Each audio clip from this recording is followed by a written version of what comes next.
Bagaimana bertumbuh dalam iman kita, bagaimana memiliki komitmen di dalam sikap hidup kita menjadi sangat penting. Saudaraku, menjadi gereja yang benar bukanlah hal sederhana. Jadi gereja yang besar itu urusan gampang luar biasa. Kita tinggal menata panggung, menciptakan performance yang bagus, mengatur artis datang silih berganti.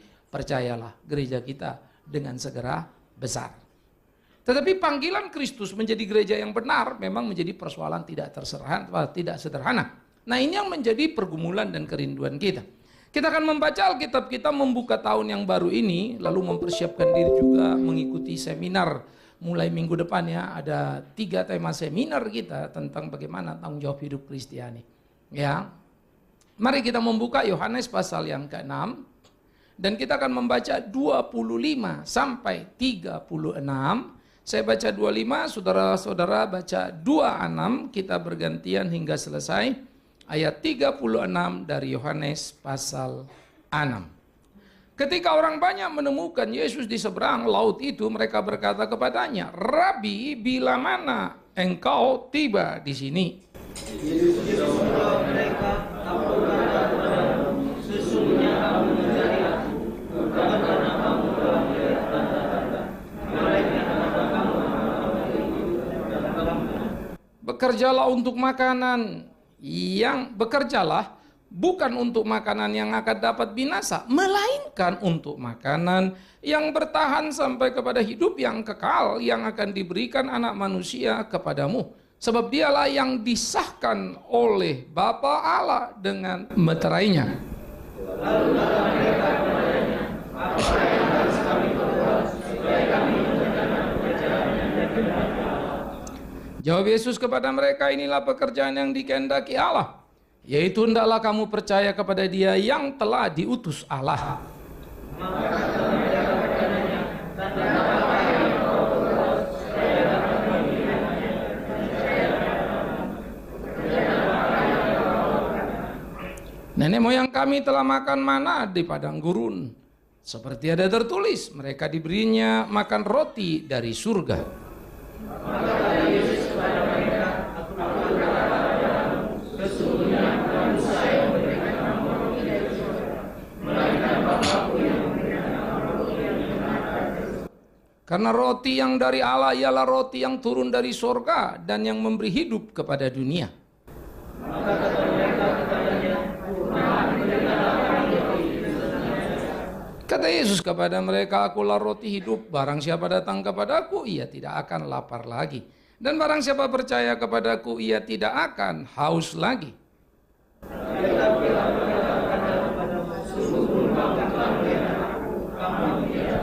Ayat 60 kita baca sama-sama. Ayat 60. 1, 2, ya. Sesudah mendengar semuanya itu, banyak murid-murid Yesus yang berkata, "Perkataan ini keras, siapakah yang sanggup mendengarkannya?" Nah, saudara-saudaraku yang kekasih, pada waktu kita melihat bagian ini, maka muncullah impact di dalam ayat 66. Mulai dari waktu itu banyak murid-murid yang mengundurkan diri dan tidak lagi mengikuti dia. Itu di ayat 66. Nah, kisah Yohanes pasal 6 ini merupakan satu kisah yang ayatnya panjang, tetapi merupakan prinsip hidup di dalam kita mengikut Tuhan kita. Apa sebetulnya yang menjadi komitmen kita di dalam hidup pada kebenaran itu? Nah, ini menjadi satu pertanyaan serius, saudaraku. Oleh karena itu, komitmen benar itu pertama semestinya motivasi beragama kita adalah motivasi kepada kebenaran firman Allah. Itu hal yang pertama. Mengapa? Penting untuk kita pahami, saudara.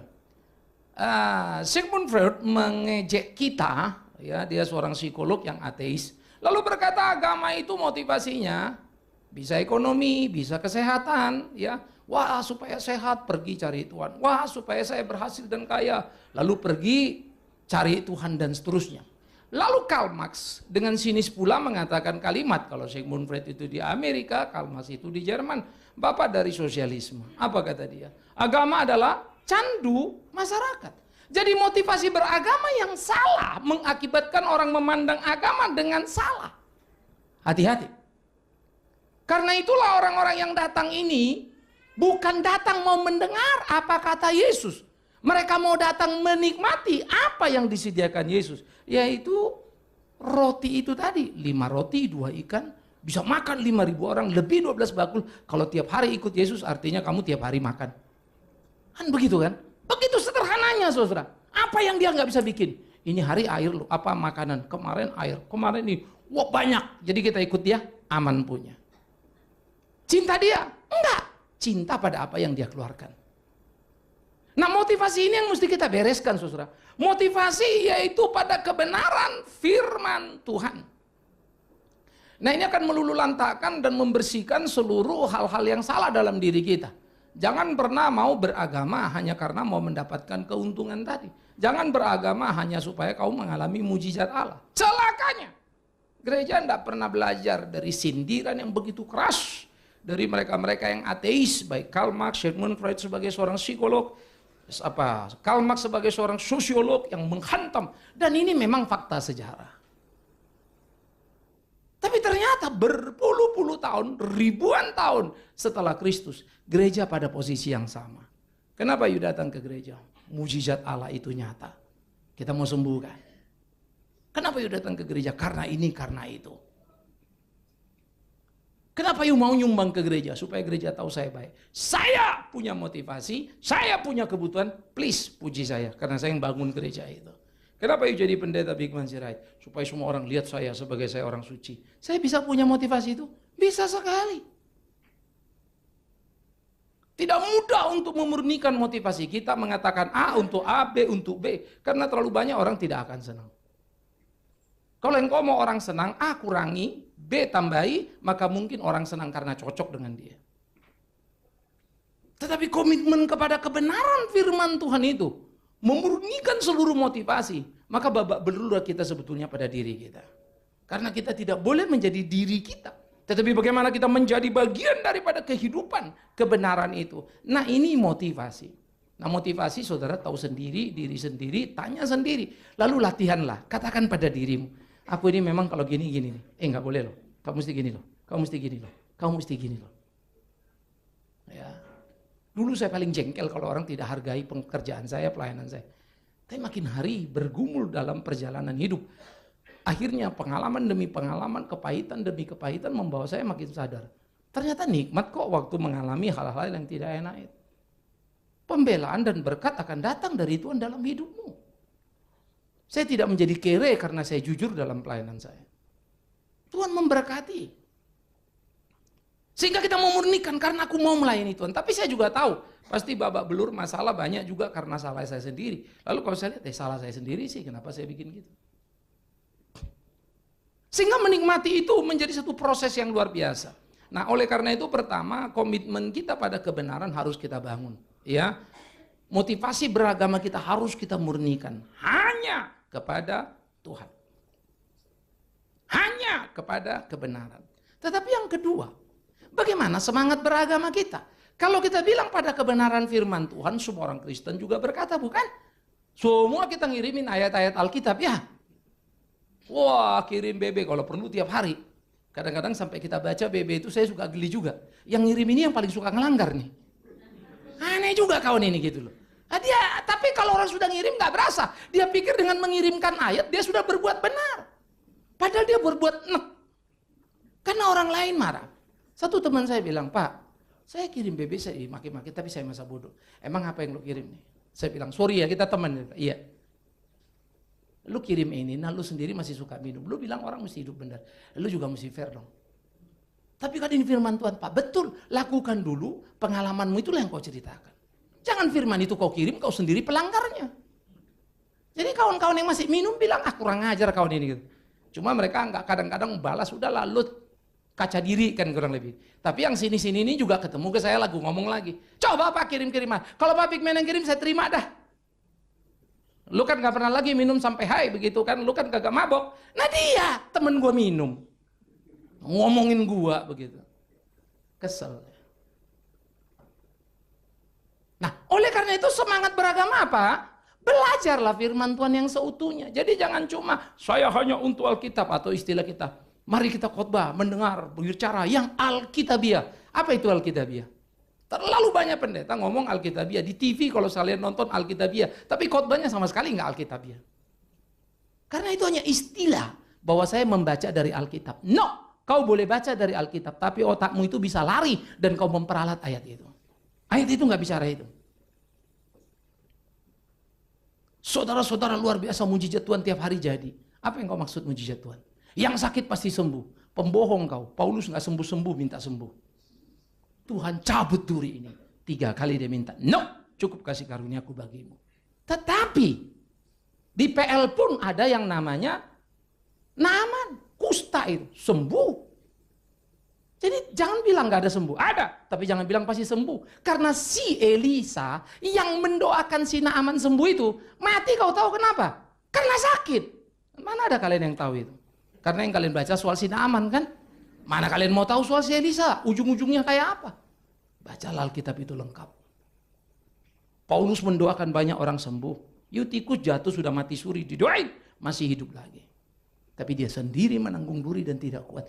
3 kali berteriak. Tapi Tuhan bilang, no, cukup kasih karuniaku bagimu. Apa kata Paulus? Sekarang aku tahu, di kelemahanku nyata kekuatanmu. Itulah semangat Paulus. Belajar, belajar, belajar. Dan tidak hanya teoritis, tapi menjalani dalam hidupnya. Sehingga belajar firman Tuhan seutuhnya adalah teori dan prakteknya. Kalau dikatakan bersyukurlah senantiasa, lagi susah kau, belajarlah bersyukur. Itu namanya belajar firman Tuhan. Jadi belajar firman Tuhan itu bukan cuma ikut PA, lalu kita gali-gali sana, gali-gali sini, begitu ya. Saya bersyukur pada Tuhan. Ya, sudah lebih dari separuh kitab kita PA-kan. Ya, di berbagai tempat kelas-kelas PA saya capek, tetapi akhirnya saya pikir hari ini saya dapat blessing yang sangat besar. Walaupun kadangkala sesudah saya belajar makin banyak yang saya tahu, makin lonely juga. Karena nggak tentu semua orang bisa nangkap apa yang saya omong. Apa yang saya maksud. Memang tidak mudah juga begitu ya. Tapi kan saya nggak mungkin lalu mundur lagi ya supaya tidak lonely misalnya. Mana bisa? Ya maju terus karena memang itu konsekuensinya. Semua kita setuju bukan Yesus mengabarkan kabar baik? Setuju nggak? Setuju nggak kita semua bahwa Yesus melakukan hal-hal yang baik? Tapi kalau kita hidup zaman Yesus, setuju nggak? Pasti kalian ikut salibkan dia. Kalian salah satu udah kelihatan banget bakatnya. Dan itulah kita. Saya kadang pikir kalau saya di situ, saya sama dengan ahli Taurat. Saya akan ikut rapat, kurang ajar ini Kristus ini. Ngomong sembarang saja. Salibkan dia, saya setuju. Dan waktu saya lihat Tuhan, inilah kami. Saya menjelajah PL. Saya coba belajar memperhatikan dari sudut psikologinya, dari sudut sosiologinya, kenikmatan posisinya. Iya, berat amat mengikuti Tuhan. Makanya nabi-nabi itu sendiri. Mati dibunuh, Yesaya bahkan digergaji. Oleh umat Tuhan itu sendiri. Sampai Yesus memberikan perumpamaan. Seperti seorang yang punya kebun diurus orang lain. Dikirimlah utusan, dibunuh. Sampai dia bilang, wah ini kelewatan. Udah anakku saja kukirim. Ini anak kandungnya, ahli warisnya. Pasti mungkin mereka takut. Apa yang terjadi? Mumpung ahli warisnya datang, mari kita bunuh supaya kita rampok kebun anggurnya itu. Nah, itulah agama. Please. Itulah agama. Serem ya? Merampok kerajaan Allah. Dan itulah kami pendeta ini. Dan itulah kita pelayan ini. Sering kita merampok kerajaan itu. Untuk kita. Oleh karena itu saudara-saudara, yuk mari kita praksa sama-sama. Sehingga kita mulai melihat semangat kita beragama, belajar firman Tuhan seutuhnya. Karena itu orang-orang Israel nanti dalam diskusi kelihatan. Bapak moyang kami memberikan kami mana. Nah, itu Musa kan? Betul. Itu historinya Israel itu. Langsung Yesus bilang, bukan moyangmu itu yang kau kasih makan. Bukan si Musa yang kasih kalian makan. Tapi Bapakku yang di surga. Artinya apa? Mereka tahu belajar sejarah tapi tidak mengerti esensi teologinya. This is God. Ini bukan Musa. Itu sebab mereka lebih mendengar Musa daripada mendengar Yesus. Kritik Yesus itu pun terasa sekali ketika membicarakan bangsa itu sebagai bangsa yang bebal. Kalian itu ratu dari si Ratu Sheba datang berjalan jauh menemui Salomo untuk mendengarkan bijaksananya. Lalu Yesus bilang apa? Di sini ada yang lebih besar daripada Salomo, tapi nggak didengerin. Mirisnya. Sodom Gomora itu dihukum Tuhan, tapi tidak pernah mendapat kesempatan untuk pertobatan. Israel dikasih kesempatan, malah menyalibkan Tuhan. Lebih jahat kau. Itu kalimat-kalimat ya saudara. Kalau kita baca baik-baik, sampai bangsa itu disebut apa? Ini bangsa ini persis seperti apa yang digambarkan. Di mana satu orang dirasuk setan dibersihkan. Tapi kemudian dia anteng-anteng saja tidak proses dirinya, lalu setannya balik berapa kali lipat? Itu artinya, bukan setan nanti balik 7 kali, lalu kalau orang kerasukan diisi benar-benar ya, nanti kalau nggak balik 7 kali. Ngapain kau hitung setan 7.100? Capek kau ngitung itu. Kau pun nggak akan tahu isinya 7 atau 8, bukan itu bisnismu. Itu roh. Tetapi itu mau mengungkapkan satu ungkapan hebat.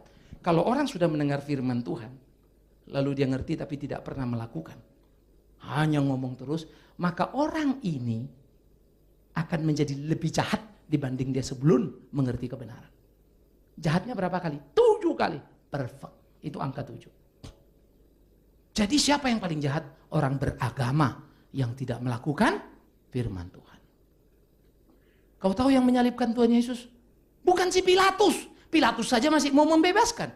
Bajingannya kawan itu, kafirnya kawan itu. Tapi imam-imam yang suci itu yang menyalibkannya. Jadi jangan lupa kalian. Miris itu. Sampai dulu gereja kami waktu saya di Sumatera ya. Saya tidak pernah menjadi jemaat YKBP, tapi kalau kebaktian suka di situ. Karena kita dari Sumatera. Sampai akhirnya guyonan jadi kelewatan, HKBP itu hutujak karosi balik pedita. Maksudnya kursi ku tendang, pendetanya terbalik. Padahal HKBP kan Huria Kristen Batak Protestan. Ya gendeng juga memang. Karena saking sindirannya lewat luar biasa. Sehingga di Medan itu ada istilah kalau kamu naik mobil sesudah gereja itu ribut, kamu naik bus. Kamu diri diatur sama si kondektur. Maaf, rapat-rapat kalian. Itu kursi 2. 2 duduk, 3 duduk, 3, 2, 3, 2, 3, 2, 3 gitu kan. Udah 2, 3 kita disesek lagi. Kalau nggak mau masuk, nggak bisa diatur, marah kondektur. Kurang ajar kalian, susah kali kalian diatur. Mirip sama pendeta. Waduh mak. Itu di Medan saudaraku. Yang namanya pendeta itu, Saya khotbah sedikit keras di Kupang pada waktu itu. Saya bilang sedikit. Tidak terlalu keras dalam seminar pendeta-pendeta. Lalu satu orang dengan jujur datang. Pak Pendeta, kami udah jarang dengar statement gini. Kenapa? Aduh, kita di Kupang ini udah takut kalau ngomong benar. Coba Bapak khotbah kencong anak-anak muda, jangan narkoba, jangan kurang ajar hidupnya. Rumah dilemparin sama anak-anak muda. Itu rumah pendetanya dilempar batu atau dilempar kotoran manusia. Waktu dia cerita sama saya, gila, di sini wibawa pendeta udah hancur, Pak. Jadi ketika orang mengerti firman, tidak melakukan, kalian kan lebih enak yang lihat pendeta, penipu daripada penjahat penipu. Penjahat penipu memang jodohnya itu. Tapi kalau pendeta penipu bagaimana bisa terima? Nah inilah kekacauan terjadi dalam hidup gereja. Jadi semangat kita beragama, kita belajar firman Tuhan seutuhnya. Istilah belajar firman Tuhan seutuhnya, tahu, lakukan. Tahu, lakukan. Waduh hidup kita itu luar biasa. Gak ada yang bisa membantah kita kalau sudah begitu. 1000 orang bisa ngomongin kau, tapi fakta itu akan terkuak pula. Gak ada yang bisa mencegah. Aspek yang ketiga. Jadi jangan seperti mereka. Musa yang kasih tahu, tapi mereka gak ngerti. Mereka besar-besarkan Musa, mereka lawan Yesus. Ini kan konyol setengah mati. Tapi itu fakta teologis. Ya, jadi kita belajar ya, historis, teologis, biblikalnya gimana, ininya gimana. Jadi kita ngeliat, oh iya ya pelan-pelan. Yang ketiga, tujuan beragama. Apa sebetulnya tujuan kita beragama? Sangat berkaitan erat dengan motivasi tadi. Kalau orang motivasinya beragama mau mencari keuntungan, pasti itu yang menjadi tujuannya. Kalau motivasinya beragama mencari mujizat dan kesembuhan, nah itulah tujuannya. Dia tidak pernah bertujuan mau memuliakan Tuhannya, mau hidup sesuai kehendak Tuhannya. Dia hanya bertujuan supaya Tuhan memenuhi keinginannya, lalu dia penuhilah persyaratannya. Seperti kalau kita ngasih sesajen, kau mau apa? Oh, saya ini dosanya ini. Oke, kau kasih sesajennya. Ayam putih, bawang putih gitu ya. Terus air putih, dan jangan lupa yang putih-putih lainnya. Taruh di situ. Sembayang. Sesajen itu kan sesuai dengan apa kesalahan kamu. Kalau doanya ini doa. Tujuannya saya kasih sesajennya, dewa murah hati sama saya. Celakanya orang Kristen sama. Kita datang ke gereja, kita kasih persembahan, kita beri perpuluhan. Supaya apa? Kembali 2 kali lipat. Di kantor kau gagal, ke gereja kau pergi berdagang. Gila kali. Kau tahu artinya kalau kembali 2 kali lipat? 100% itu. Kau dagang jungkir balik untung 10%, 15% udah kau ambil juga kan? Mau 100 lagi. Sampai pedagang bilang gereja ini curang nih pengusahanya. Kenapa? Doanya sama Tuhan. Apalagi yang 30, 60, 100 kali lipat. Lebih serakah lagi tuh. Sudah nggak tahu berapa ribu persen. Pernah saudara mengerti betapa kita sangat tidak bernilai? Orang mentertawakan Kristen. Maafkan saya, kita mesti bangun. Itu sebab gereja ini selalu saya ingatkan.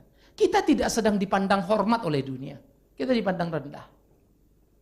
Saya selalu ingatkan. Begitu 2014 tahun lalu. Agama Islam nomor 1 paling besar di dunia. Number 1, Islam. Lebih kira-kira 100 juta di atas Katolik. Dia 1, sekian M. Katolik 1, sekian. Nomor 2. Baru Protestan itu paling bawah. Tapi paling sombong. 700 juta. Memang kalau Protestan digabung sama Katolik, jadi lebih besar. Tapi mana pernah mau Protestan sama Katolik gabung. Rasa diri paling hebat. Lalu di bawahnya yang menganggap diri bukan Protestan. Itu 200 juta. In the world. Secara persentage semua ini naik. Tapi yang paling tinggi kenaikan secara persentage kalian tahu siapa? Free thinker. Bukan agama. Free thinker itu yang udahlah semua Tuhan itu sama. Yang penting kita benar baik. Mau kemana lu hari ini pengen sholat? Boleh. Besok pengen kebaktian haleluya gereja? Boleh. Mana yang cocok-cocok aja. Lu lagi mood pergi kagak mood gak usah pergi. Ini yang maju free thinker. Why? Karena agama sudah menunjukkan perilaku yang menjengkelkan. Kalian tahu keributan di kolong langit ini paling banyak bawa agama. Ya. Sampai ada guyonan di kalangan LGBT ya, orang-orang yang gay, yang lesbi, apa mereka bilang? Pak Bigman, daripada laki-laki sama perempuan, agama-agama, Tuhan-Tuhan, kawin, ribut juga, mendingan laki sama laki, penuh cinta kasih. Buset dah. Sedikit pusing. Itu gay. Itu statement mereka itu. Lalu saya duduk, saya cuma bilang, saya setuju dengan kamu. Pertanyaan saya gampang. Apakah kamu pikir tidak ada laki-laki dan perempuan saling cinta? Dan mereka terus berjuang.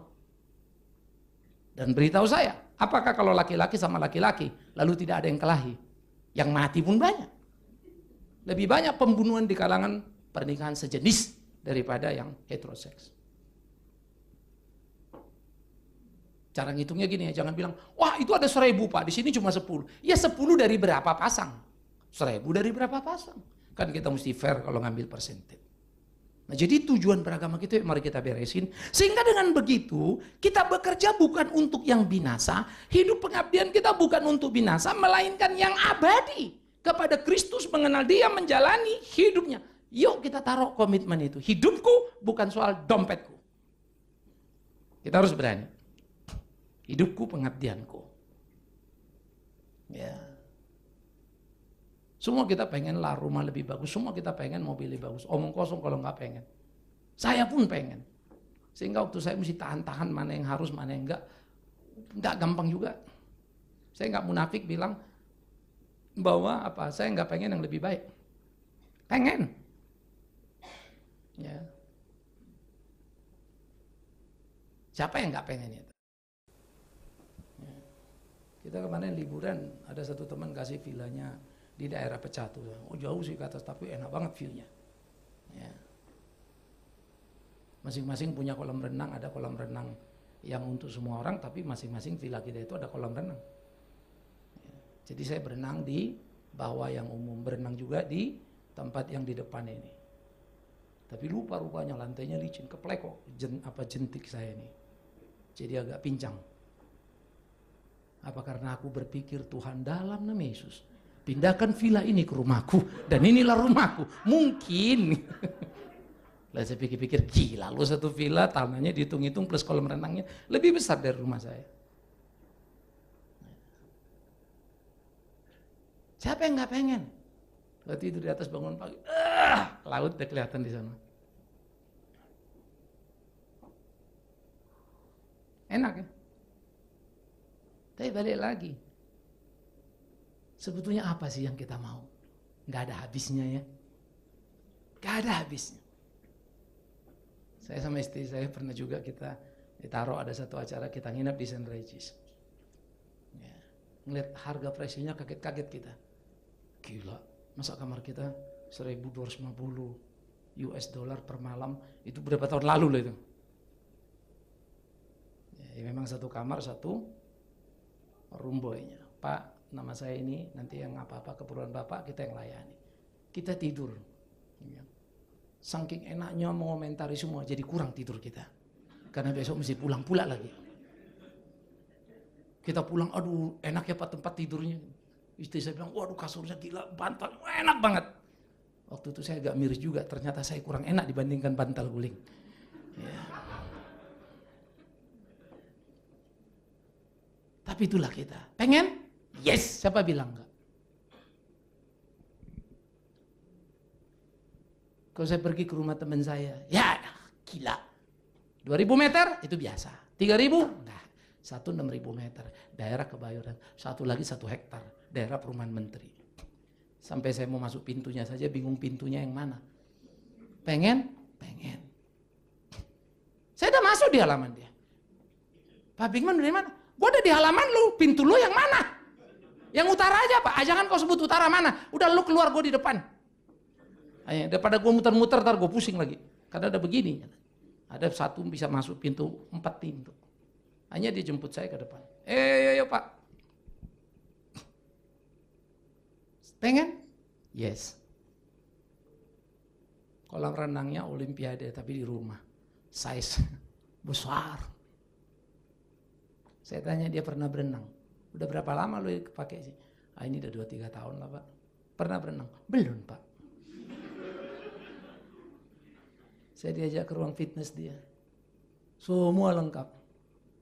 Ya, kursi pijitnya, ininya, ada TV-nya, ada video untuk mau latihan yang mana-mana. Saya tanya, lu pernah nge-gym di sini? Kagak pernah. Boleh gak nge-gym sini? Boleh Pak. Kapan Bapak datang? Lah kalau lu di luar, udah nanti saya kasih tahu semua. Bapak Bigman masuk aja. Oke, saya bilang. Lalu saya pergi dong. Habis itu saya nggak ingat lagi tuh, karena ingat yang lain lagi. Maksud saya tahu, apa yang kita lihat, pengen. Habis itu lihat yang lagi, pengen. Lupa yang itu tuh. Kadang-kadang hidup ini memang konyol. Makanya kalau sering ketemu artis, kita ingat artis. Lupa istri. Edan ya hidup ini. Yuk kita belajar. Bekerja untuk yang tidak dapat binasa. Apa yang memuaskan mata ini bisa binasa. Aspek yang kedua, berkomitmen pada keseimbangan. Saya suka ketika mereka orang-orang Israel ribut makanan. Padahal Tuhan bilang kau datang bukan untuk firman. Mereka cari lo Yesus. Mereka mau firman. Tapi Yesus bilang no, kau mau roti. Padahal mereka bilang kami mau mendengar ajaran guru. Bagus, itulah bahasa agama. Tapi yang sebetulnya cari apa? Rotinya. Tuhan tidak larang kita makan roti. Dalam Matius 4 dia mengatakan kalimat sangat indah. Manusia hidup bukan hanya dari roti. Artinya roti kita perlukan untuk hidup. Tapi bukan cuma itu. Firman Tuhan. Sehingga komitmen pada keseimbangan roti dan firman. Ayo yuk. Kalian harus kerja. Harus cari makan. Yes. Tapi tolonglah. Jangan kerja terlalu gila-gilaan. Lalu kau gak punya waktu berdoa. Jangan kerja gila-gilaan. Lalu orang rumah gak kau pikirkan. Hei suami istri, betul kita harus kerja nyelamatin rumah kita. Tapi jangan melupakan anak kita. Kasih waktu buat mereka. Penting dalam hidup ini. Nah, oleh karena itu saudara, roti dan firman inilah yang harusnya kita perhatikan. Mari kita cari makan kita. Tapi jangan lupa persekutuan kita dengan Tuhan. Dan jangan sampai kita cari makan kita dengan cara menjauhkan diri dari Tuhan. Artinya kita kerja melawan Tuhan. Artinya kita kerja melawan Tuhan. Saya mengambil yang bukan milik saya korupsi. Saya cari uang, uangnya saya bawa pulang. Tapi waktu saya ngambil uang korupsi itu saya melawan siapa? Tuhan yang bilang jangan mencuri. Salah kan? Lalu saya bawa uang ini berkat Tuhan. Malaikat pun bingung. Kau basa-basi kali, setan yang ngasih sama kau. Kau bawa-bawa Tuhan. Anak-anak kita bersyukur sama Tuhan. Lalu kita doa makan nih, uang hasil mencuri tadi. Kami bersyukur untuk berkat-Mu ya Tuhan. Malaikat buka catatan. Mana ada berkat sama kau? Dari mana kau bilang itu berkat Tuhan? Doanya mah manis. Yang repot lagi hari Minggu. Dia kasih pula lagi ke gereja. Pak Bigman, ini buat beli gedung. Alamak, datang awak pula lagi. Haleluya, puji Tuhan, kita sudah dapat sumbangan. Tahu-tahunya uang korupsi pula lagi. Memang sih kita nggak salah. Karena kita nggak tahu. Kayak gitu kita tahu, tunduk kepala lagi. Ya, menghening cipta dimulai. Kita beli gereja pakai uang korupsi. Gila. Atau satu kasus itu kejadian. Ada satu gereja. 60% itu sumbangan dari orang ini. Lalu orang ini tangkap KPK positif. Uangnya didetek semua. Waktu itu kita udah tegang juga ya. Ini uang sumbangan kalau nyampe detek dari KPK adalah disumbang ke gereja, di gereja kena nggak? Karena kan lagi tren Ayu Asari ketahuan terima duit, balikin duitnya kan. Si Anu balik kan. Ini gereja balikin kagak bakal ya. Gimana nih trennya waktu itu seru juga. Tapi kan ya berapa orang dari teman-teman bilang kita ada siap berapa? Kalau yang harus dibalikin ya kita balikin. Kita kumpulin duitnya gitu. Karena 60% memang Pak dia ngasih duitnya. Berapa puluh M tuh bangunan. Besar. Ya. Tapi kemudian dalam hal itu KPK nggak sampai ke situ. Mungkin KPK juga lihat kali, tapi ini gereja kagak enak lah kali gitu ya. Saya juga nggak ngerti. Masa ini mesti dikenain juga? Maybe, karena KPK percayalah, masih percaya dengan gereja. Gereja nggak mungkin jahat-jahat ya. Walaupun dia tahu ya yang korup ini juga orang gereja. Jadi bingung lah ya. Roti dan firman, itu caranya. Yang kedua, mari kita komitmen pada pelayanan dan perenungan. Saudara-saudara, seorang pendeta bisa berkhotbah ke sana sini, tapi tidak punya waktu belajar lagi. Kenapa pilihan saya jatuh hampir Senin ketemu Jumat? Itu pasti PA. Why? Saya hanya sekali-kali sekarang pergi di mana. Kalau persekutuan rutin, saya bilang sorry, enggak lagi. Ya, paling kalau Natal gini, kemarin Natal ada sebatam, lalu sebelumnya ada sebontang, Natal beberapa gabungan-gabungan di Jakarta. Ya oke, saya bisa. Ya. Kenapa Pak nggak pergi? Saya lebih suka kelas-kelas PA. Kenapa? Karena ini saya belajar. Dan seringkali waktu saya ngajar di PA, gila kemarin gue nggak ngerti yang bagian ini. Waduh, ini berat juga. Saya juga kehantam. Karena kalau kita menggalikan mau nggak mau, ada pertanyaan yang kita tidak duga-duga bukan dari setiap anggota. Itu memperkaya. Sehingga pulang saya suka mikir, iya ya, bikin ini kita bisa besar kepala nih. Bikin gini kita bisa kacau nih. Ya. Tuhan itu baik, maka tiap peristiwa kita akan bisa belajar. Mari kita lakoni, mari kita jalani. Jadi pelayananmu, perenunganmu, supaya jangan sampai pelayananmu justru mengubah identitasmu. Saya bisa jadi Big Man Sirait yang lugu tulus waktu mula-mula jadi pendeta, berkobar-kobar untuk Tuhan, tapi udah mulai tahu uang, tahu ini, saya bisa berubah nggak? Bisa, itu selalu yang kupikirkan. Karena apa? Saya cuma pelayanan, minus perenungan. Make me balance. Mari kita membuat semuanya menjadi seimbang. Ya, terus. Tapi ada sisi laki lain. Saya main. Kita main musik. Sebetulnya saya udah berapa lama main musik? 5 tahun. Saya maju nggak ya? Lumayan lah. Kemarin main gitar 3 kunci, 5 tahun kemudian udah 4 kuncinya. Loh kunci emangnya totalnya berapa? Ya ada 100 Pak, kalau combine 200. Lalu baru ngerti 5 udah bersyukur 5 tahun. Mestinya berapa? Ya mestinya sih 100 Pak. Malu kau, besok belajar lagi. Tuhan kasih saya kemampuan main. Masa cuma sekian kunci? Belajar kau supaya kau tahu mana kunci Inggris, mana kunci apa semua ya. Jadi pokoknya kalau kunci Inggris apapun tarik bisa. Jadi main musik itu apapun kau bisa ikutin. Jangan pernah mau berhenti. Jangan pernah rasa lelah. Lakukan terus.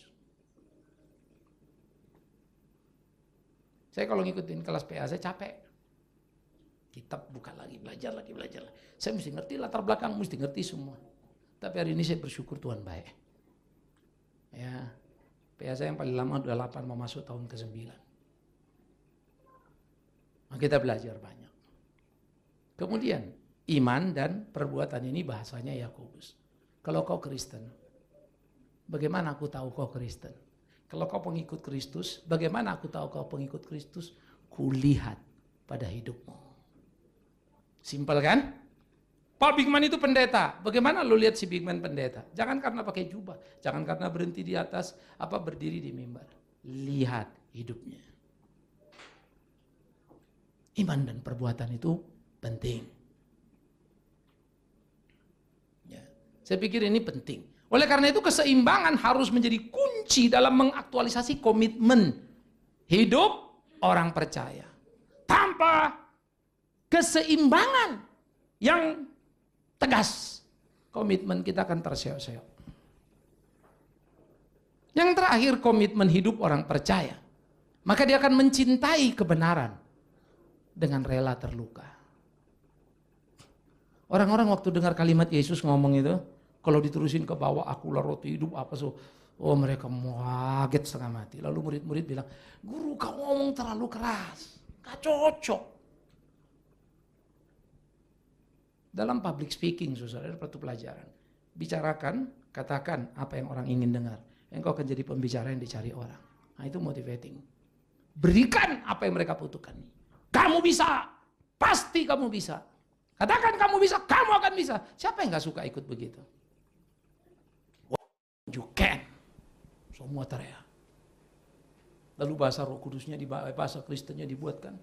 Jadilah seperti imanmu. Apa yang kau imani? Padahal itu otakmunya itu apa yang kau maunya itu bukan apa yang kau imani benar. Imanmu harus sesuai dengan kehendak Tuhan. Maka Alkitab bilang, memang kau berdoa tapi memuaskan hawa nafsumu. Sorga tidak peduli. Gak mau jawab itu. Tapi doa orang yang benar, besar kuasanya. Mau sepotong kayak, mau 1 menit kayak itu berdoa. Besar. Bukan doa yang benar. Karena banyak doa yang benar memenuhi kriteria. Disuruh dia doa 1 jam dia berdoa. Padahal doa pembukaan. Karena sudah syafaat seluruh dari mulai Afrika, Asia, Tenggara, semua didoakannya. Baru pembukaan itu, penutup nggak tahu lagi aku. Orang bisa berjam-jam berdoa misalnya. Saya berjam-jam berdoa. Bagus sekali. Tapi demi Tuhan yang hidup. Penjahat kau. Karena berjam-jam kau berdoa, tetanggamu lapar, tak pernah kau kasih makan. Kamu bukan pendoa. Kamu cuma manusia yang memuaskan dirimu, status rohanimu. Saya suka Martin Luther. Pekerjaanmu menunjukkan doamu. Kamu pendoa yang baik apa tidak, kelihatan dari hidupmu. Hidupmu baik atau tidak. Benar atau tidak. Nah jadi ini yang kita mesti belajar. Sehingga dengan demikian kita belajar. Tapi kalau kita mau bikin itu, pasti kita akan luka. Kenapa? Begitu kamu benar, belum tentu orang hargai kamu benar. Saya memang manusia pelit puji-pujian. Dan juga gak terlalu pusing orang mau puji saya apa enggak. Jadi memang kurang enak bergaul sama saya. Kalau kalian mengharapkan pujian. Satu orang karena sudah dekat dia bilang ini nih pendeta nih gue demen nih. Gue kirim mobil ke rumahnya, thank you ya mobilnya udah nyampe. God bless you. Selesai. Padahal kalau pendeta lain nulis gue, waktu WhatsApp pasti panjang semua itu.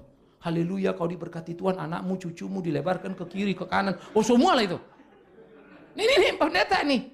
Saya mau ngomel sama dia, saya tetap aja ngomel. Kita berteman kok lu kasih syukur, enggak apa-apa. Saya nggak minta. Tapi memang saya juga harus ngerti, karena saya belajar segala teori. Dalam pergaulan saya ini kurang menyenangkan. Nggak enak. Kalau yang suka basa-basi ya. Tapi kalau you suka straight fight ya bagus. Pakbuk itu model saya. Kalau orang Batak bilang ini pendeta satu ini si tuluk mata ini gitu. Tahu si tuluk mata itu? Nyocok mata orang kalau ngomong. Saya pikir-pikir sebetulnya, maaf ya kalau saya bilang, saya ini masih penakut ngomong benar. Saya belum seperti Yohanes Pembaptis. Udah berjejer orang berbaris.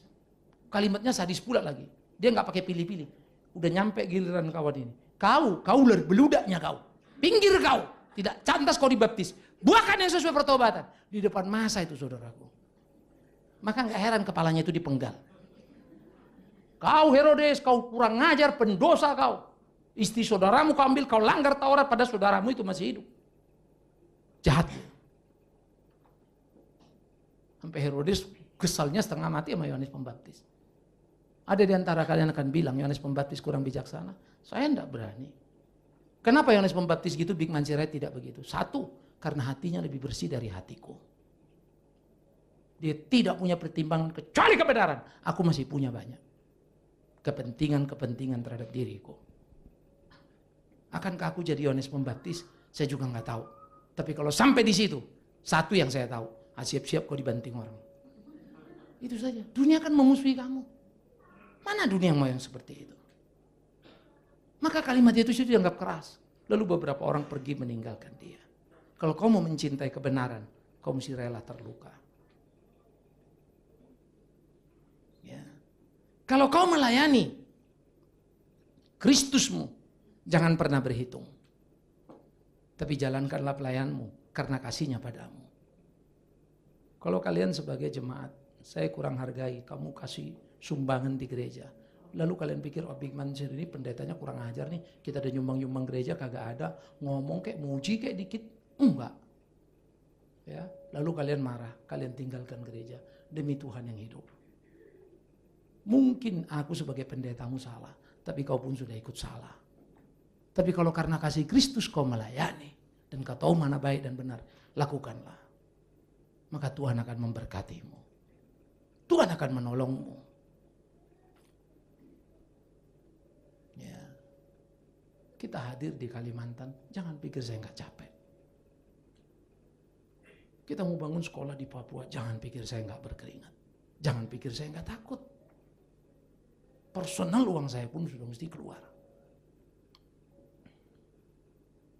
Tapi saya selalu percaya berkat Tuhan itu tidak pernah berhenti. Tiap kali syuting, 1 minggu harus 2 syuting, 1 rekaman audio. Jangan pikir saya nggak capek. Lebih bagus itu mestinya nggak ada. Jadi badanku lebih segar.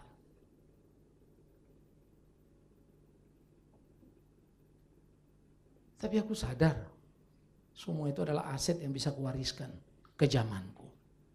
Ketika aku mati, ada ribuan video, ada audio, ada pengajaran yang bisa dinikmatin orang dan bertumbuh. Itu my dream. Jadi sampai kapan akan kulakukan? Sampai aku bisa bernapas. Tahun ini saya akan terbitkan buku dan tiap tahun saya akan keluarkan buku. Gila. Syuting di TV, recording di radio, mau lagi bikin buku, sekolah di Papua, sekolah di Kalimantan. Apa lu kagak capek, Pak? Bengkok bukan capek lagi. Itu sebab orang seperti saya, gampang gak saya marah kalau tidak dihargai? Gampang sekali. Dan itu godaan setan buat saya. Tapi aku tidak akan pernah berhenti melakukan apa yang mesti. Kebenaran adalah kebenaran.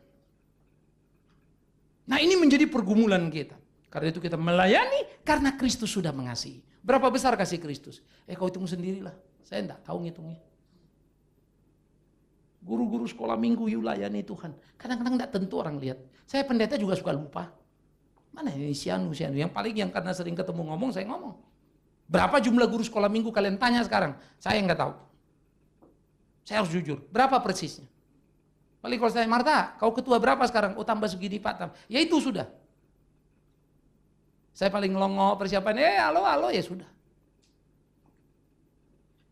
Kalau mereka kecewa, Pak Big Man heran, gak pernah duduk di sini, gak pernah sapa kita, gak pernah ajak makan siang. Lalu mereka gak melayani sekolah minggu. Bodoh mereka lah.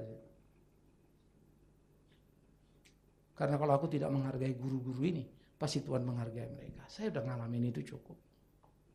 Sebagai guru sekolah minggu di satu gereja, saya siapkan kurikulum 3 tahun. Tunas 1 tahun, taruna 2 tahun. Saya yang bikin kurikulumnya. Tapi yang ada, saya dihargai? Enggak. Saya dicurigai karena saya vokalis. Saya selalu kasih tahu, enggak bisa, mestinya kan begini. Membuat banyak orang tidak nyaman. Sampai hari ini murid sekolah mingguku kenal aku. Satu bukan Pepau. Kok Big Man, saya baru tahu nomor telepon, sorry lama gak kontak. Kok Big Man mampir dong makan PMP tempat saya buka ini. Sampai sekarang saya belum sempat datang tuh. Iya nanti om datang kalau sempat kita ngobrol-ngobrol dah. Nah itu bagi saya blessing. Ya itulah berkat. Dan akhirnya, mari kita memahami ketika kau mau berkomitmen, jangan komit sama komat itu memang beda-beda tipis ya. Jadi komat kamit. Kalau komitmen itu memerlukan disiplin yang terus-menerus. You mau belajar, komitmen. Saya mau sekolah, selesai 4 tahun. Jatah 4 tahun, gue selesai 4 tahun. Boleh, bagus komitmenmu. Tapi ada disiplin nggak belajar. Kalau nggak disiplin omong kosong itu. Saya keras sama anak-anak saya. Ya. Ini anak saya kayak nanti saya bilang, kamu udah ngelamar kerja belum? Belum. Ngelamar kamu. Pak, aku nggak ada alasan mesti itu. Jadi kau masukkan apa yang harus kau kerjakan. Sebelum kamu lulus nanti, 6 bulan atau 8 bulan lagi, kamu sudah tahu apa yang mesti kamu kerjakan dari sekarang. Siapin baik-baik. Saya melamar, 8 bulan lagi, gak apa-apa. Jalanin itu. Ya. Saya mau mereka punya dream, cita-cita, dan komitmen mewujudkannya. Nah, itu kan penting saudara ya. Sehingga semua kita, anak-anak khususnya anak-anak muda di sini, jangan terlalu cengangan-cengengeng, ngikut kiri, ngikut kanan, kemana teman pergi, nongkrong kita di situ, tapi tidak berbentuk. Boleh nongkrong, boleh. Tapi jangan lupa pulang. Belajar kau. Jangan bilang, masih asik, masih asik. Diarsik kau nanti.